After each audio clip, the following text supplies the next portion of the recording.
بسم اللہ الرحمن الرحیم۔ السلام علیکم ورحمۃ اللہ وبرکاتہ۔ تو پیارے ویرز، کیا حال چال ہے؟ اللہ کے فضل و کرم سے میں بالکل خیر و عافیت کے ساتھ ہوں، اور آپ سب کے لیے دل کی اتھاہ گہرائیوں سے دعا گو ہوں۔ اللہ پاک ہم سب کو خیر و عافیت میں رکھے، اللہ پاک ہمیں صحت سلامتی والی زندگی عطا فرمائے، اللہ پاک ہم کو امن اور سکون والی زندگی عطا فرمائے، آمین ثم آمین۔ تو آج ماشاءاللہ سے ہو گیا 15واں روزہ۔ تو اللہ کی رحمت ٹھاٹھے مار رہی ہے، اللہ کی رحمت کا سمندر ٹھاٹھے مار رہا ہے۔ اللہ پاک ہمیں بھی اس سمندر میں ڈوبنے کی توفیق عطا فرمائے، اللہ ہمیں بھی مغفرت سے نواز دے۔ رحمت کا عشرہ چلا گیا، مغفرت کا شروع ہو گیا، وہ بھی آدھا چلا گیا، بھاگا جا رہا ہے۔ اللہ تعالیٰ ہمیں رمضان المبارک سے مستفید ہونے کی توفیق عطا فرمائے، پورا فائدہ اٹھانے کی توفیق عطا فرمائے، آمین ثم آمین۔ تو آج 15واں روزہ ہے، 1 بج گیا دن کا۔ تو سب بچے سیاری کر کے سو جاتے ہیں، میں بھی سو جاتی ہوں۔ تو میں تو خیر صبح اٹھ جاتی ہوں، پھر تو بچے پھر دیر سے اٹھتے ہیں، کوئی 12 بجے، کوئی 1 بجے، کوئی 1:30 بجے، ایسے بس۔ تو 1 بج گیا ہے۔ تو آج میں 2 کے بعد 2-3 دن کے بعد اچھے سے صفائی کرتی ہوں، دھوتی ہوں فرش۔ روزانہ میں نہیں دھوتی، کبھی ویسے پانی چھڑک کے ویپر مار دیتی ہوں، یا ویسے جھاڑو لگا کے پوچھا لگا دیا۔ تو 2-3 دن کے بعد پھر اچھے سے میں صفائی کرتی ہوں، سب چیزیں اٹھا کے، چٹائی وغیرہ کمرے سے اٹھا کے۔ ویسے پہلے تو میں نے نئی چٹائی بچھاتی تھی، تو رمضان میں نے بچھائی ہے چٹائی، افطاری کرنی ہوتی ہے، اس لیے سب پھر اکٹھے بیٹھ کے کر لیتے ہیں افطاری، بچیاں بچے سب اکٹھے ہو جاتے ہیں۔ تو ماشاءاللہ سے بڑی بیٹی میری آئی ہوئی ہے، تو ماشاءاللہ سے 6 بیٹیاں ہیں، کوئی نہ کوئی آئی جاتی ہے۔ اللہ تعالیٰ سب کو اپنے حفظ و امان میں رکھے۔ تو یہ بس میں نے سوچا کہ صفائی کر لوں، دھو لوں فرش، تو پھر کام کروں گی، دوسرے کچن کے کام میں بعد میں لگوں گی، پہلے صفائی کر لوں۔ تو میں اب صفائی کروں گی۔ صفائی کرنا بھی ایسے ضائع نہیں جاتا عورت کا۔ عورت اللہ پاک، نبی پاک صلی اللہ علیہ وسلم کی حدیث مبارکہ ہے، صفائی نصف ایمان ہے، صفائی نصف ایمان ہے۔ صفائی کرنا بھی ایسے ضائع تو نہیں جاتا، یہ بھی انسان، عورت نیت کر لے ثواب کی، ثواب ہی ثواب ہے، عورت کا ہر کام کرنا ہی ثواب ہے، گھر کا کام کاج کرنا یہ ایسے ضائع نہیں جاتا وقت۔ زبان سے، منہ سے بس استغفار پڑھتی رہے، سبحان اللہ و بحمدہ، سبحان اللہ العظیم کہتی رہے، تو یہ سارا کام دھندا جو ہے یہ ثواب میں لکھا جاتا ہے عورت کا۔ تو یہ میں ساری چیزیں اٹھا لوں گی، تو بعد میں فرش دھوں گی، پھر ظہر کی نماز پڑھوں گی، اس کے بعد میں کچن میں جاؤں گی، اس کے بعد افطاری کا کروں گی کچھ۔ تو یہ بس بچے پھیلاوا ایسے پھیلا دیتے ہیں، ہر چیز کا ایسے پھیلاوا پھیلاتے ہیں نا بچے، روزانہ ہی بس منہ صاف کیا تو ٹاول ایسے پھینک دیا، ہر چیز بس ایسے پھینک دی۔ تو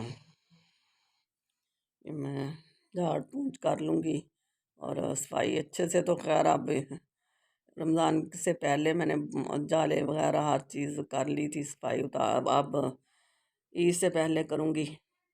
تو فرش دھو لیتی ہوں، دوسرے دن تیسرے دن فرش دھوتی ہوں میں اچھے طریقے سے۔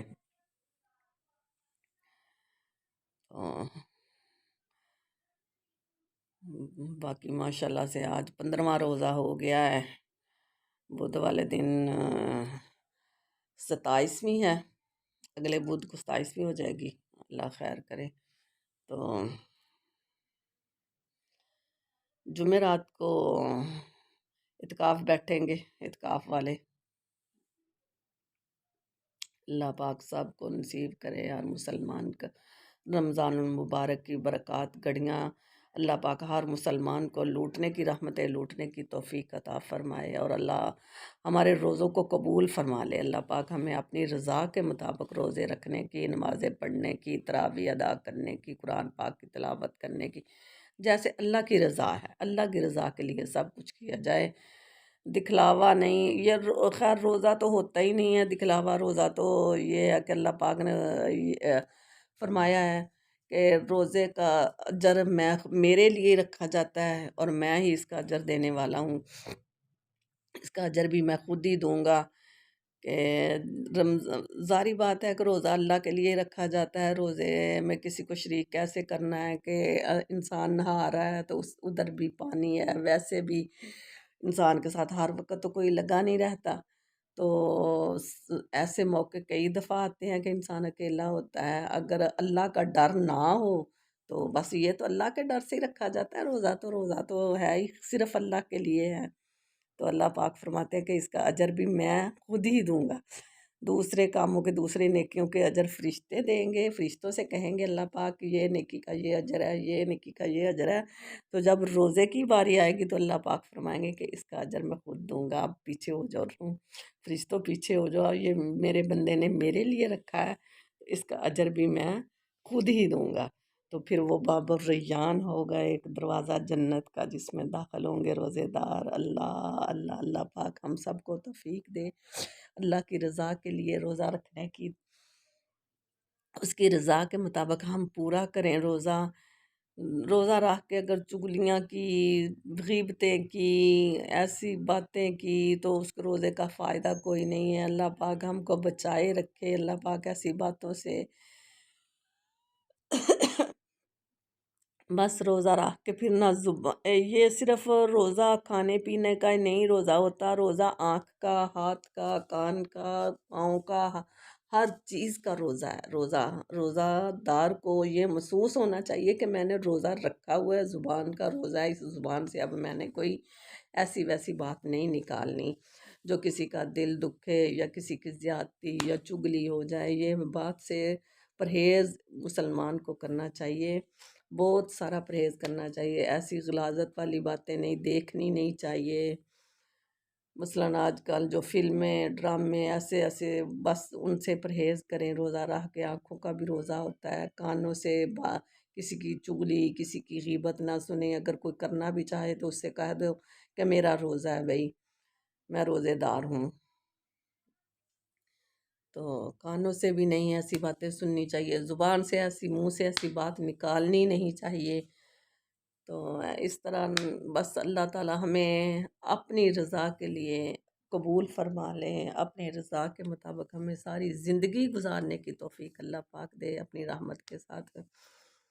تو یہی ہے، کہتے ہیں کہ نیکی کرو، نماز پڑھو، روزہ رکھو، جو بھی نیکی کا کام کرو، بعد میں یہ ضرور کہو اللہ پاک سے، یا اللہ یہ میں نے آپ کی رضا کے لیے کیا ہے، آپ نے اس کا مجھے اجر دینا ہے۔